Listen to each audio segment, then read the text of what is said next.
Hello, and welcome to today's episode of 100 Days of Magic. My pleasure to have you here. My name is Donna Woodwell. I run this group, the Crossroads of Magic and Mastery. I am the headmistress of the School of Magic and Mastery, and I'm so glad you have stopped by today to get another little taste of what is possible when doing magic. Remember, everyone, when I say magic, I mean anything beyond the realm of the 3D kickable objects that we surround ourselves with every day. Why magic is important to you is it's kind of a shortcut way of learning how to deal with your body, your mind, your emotions, and everything else that you need to create a meaningful, purposeful, energized, creative, and fulfilling life. That's why I highly recommend to everybody learn a little bit of magic. It will fill your life with possibilities in ways you've never imagined. So, hello, Boris. Hello, Claudia. Great to have you here. I'm so excited that you are on this adventure. You've committed to doing this every day, just like me. What a magical habit we are building for ourselves. And today, we're going to talk about one of the key things that is the backbone of learning how to live a magical life, as well as the backbone for doing a lot of other things in our life if we want to be all those things people say they want to be: productive, successful, able to achieve their intentions. All that stuff comes back to understanding our thoughts. So take a moment and consider, what is thought? Thought with a capital T may be some deep, esoteric ideas about the nature of reality itself. We won't get into that today, maybe someday. But thoughts from the perspective of our 3D world is the stuff that's moving in our talky minds pretty much all the time. It's how we narrate our world to ourselves. It is a constant stream of observations, shifting our intention, of judgments that we make about all the things we experience. Is it a good thing? Is it not a good thing? Are we happy? Are we sad? All of those words that we put around everything. And because our thoughts are so pivotal to creating the kind of reality that we experience, you can't really talk about living a magical life without tackling the concept of thoughts. So let's be quiet for a minute and consider what's going on in your brain right now. What is going on in your mind right now? Are you listening to me, considering what I say? Are you listening to the dog squirm in your own corner? Are you listening to the birds or the noises around? Are you worried about the things you have to do today? Are you gnawing on something that happened in the past, something that happened in the future? Whatever it is, whatever noise your brain is making, it's just fine. Our minds are always making noise. But ask yourself a couple questions now. You're observing your mind making that noise. One, where do those thoughts come from? What is their origination point? Or is it just like the inside of your head is a vast space of which things are just popping out from some mysterious location? And two,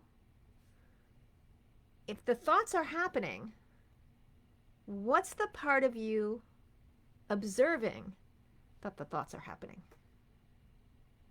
Maybe try to feel into that part of you that is observing the thinking that's going on. And you begin to realize what anyone who's practiced mindfulness meditation or other forms of meditation, that there's the noise going on as well as the part of you that is still, eternal, that's observing all of this stuff happening. And the thing about learning how to work with thoughts is that the better that you get at separating out the part that's observing from the noise that's being made, you realize the more control you have over the thoughts themselves, as paradoxical as that sounds. Because getting down and really studying what's happening, you begin to realize that those thoughts are the judgments of that observer self thrown back as if in a mirror. So if the thought is, I'm going on a roller coaster, which to some people could produce the reaction of, yay, that sounds fun. Or other people could go, oh my God, I am terrified of roller coasters. So there's a thought that follows that, but it happens so fast, that judgment, and that judgment then produces a whole set of responses, a biochemical set of responses in your body to prepare for whatever you have judged to be the appropriate response. And those responses happen so fast, we have to recognize that much of that is just habit. There's not even enough space for us to be consciously aware of the choices that are going into that process, unless we have actively worked to understand our thought process, how it works, and determine how we can shift and change our responses, our reactions to the thought processes that we are having.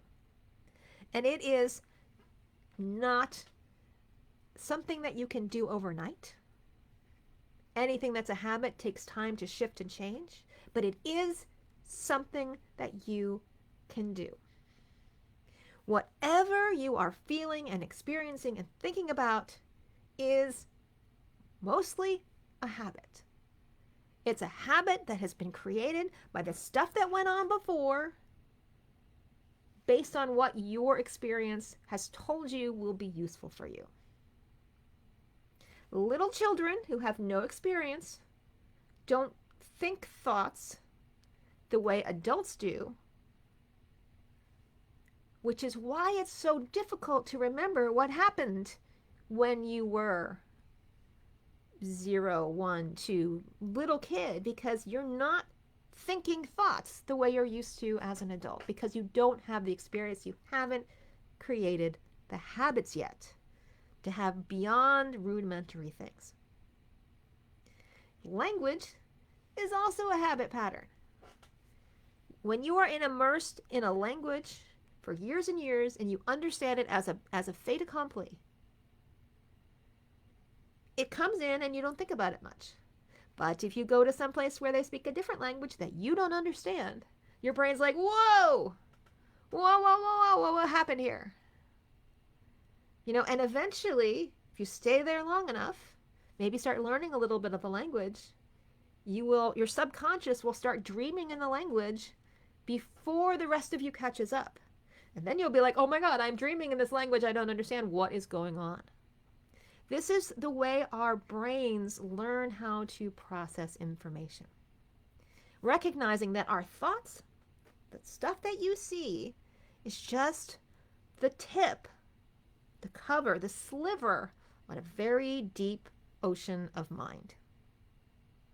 And as a magician, working with our thoughts on a regular basis, we begin to look a little bit deeper into that subconscious ocean. You'll never get to the bottom, it's bottomless. But looking a little bit deeper, you recognize that you have the ability to shape your habitual thought patterns into something else by testing and rejecting, testing, reinserting, and shifting, which will eventually change how the very neural connections in the physical hardwiring of your brain are put together. People who are longtime meditators, when put in an MRI machine, literally have changed the way their brains respond to stimuli, as opposed to people who haven't had that experience. They call it neuroplasticity in fancy science terms, but it basically means you, unlike ordinary computers that you might have sitting on your desk or in your phone where you're watching me, when they're programmed, they are the way they are. But you, as a human organic computer, have the capacity to begin to reprogram yourself. And when you begin to reprogram yourself, you begin to change how you experience reality. Instead of the roller coaster being, oh my God, I hate roller coasters, I'm terrified, it's, oh, what a fun, exciting thing to do. And you can make that happen. Yes, some things are harder to change than others. Traumatic experiences are especially difficult to work with, but they too can be changed because it's a fact of humanity. As long as we are breathing, we can get better. And that is called adopting a growth mindset, and it is essential to the long-term practice of magic. Recognizing that, yes, even our thoughts, even the stubborn ones, we have the capacity to change. And in the beginning, that means not beating yourself up. Oh my God, I'm thinking this over and over again and I don't know how to stop. You know what? That's a true statement. I don't know how to stop, but I can learn is the beginning of the process. Because it recognizes there is something out there for you to learn. That's the difference between the magical mindset and everyone else who gets stuck in self-pity. Self-pity is like, oh, woe is me. I'm going to be stuck here forever. There's nothing I can do about it. That's self-pity. And when you decide there's nothing you can do about it, well, guess what? You are in the self-fulfilling prophecy. You're in the pit. But when you say, oh, this sucks and I don't know the way out, but I'm going to go look for it, then you are starting a process to begin to do something new. All right? So hold that in your mind as you walk through your days, observing what you are thinking about, how it shapes the reality that you're having, how much time you spend thinking about the past or the future, and wondering, if you could wonder once today, do I need to have this thought? You are at least taking a step in the direction of learning that your thoughts are something you have the capacity to shape. Even if you don't know how right now, you have the capacity to do it. Tomorrow we're going to talk about emotions and how they relate to thoughts. And then we're going to begin to talk about how body, mind, and emotions are all working together and how you can work with them to create your magical intentions. So, anybody have any questions before we're done for the day? You think and type. As a reminder, if you're listening to me here, this is being broadcast from the Magick and Masteries group on Facebook, the Crossroads of Magic and Mastery. This is a completely public group. It's here as a public service for anybody who is creating magical content.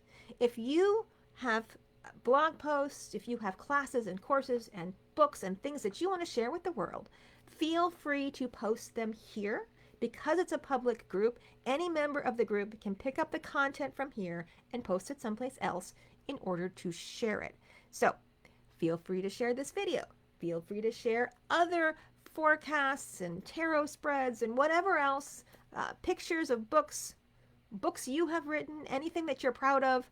Hey, we want to see them. That's what this group is for. Hence why it's the Crossroads, the place where magic happens, but also the place where we can come together and share our different perspectives. Okay? I don't see any questions yet, so perhaps we are done for the day. As I said, tomorrow we will be back to talk about the role of emotions in magic and self-mastery. I'm Donna again. I hope you have a wonderful day, and I am looking forward to continuing this adventure with all of you. Take care, everyone.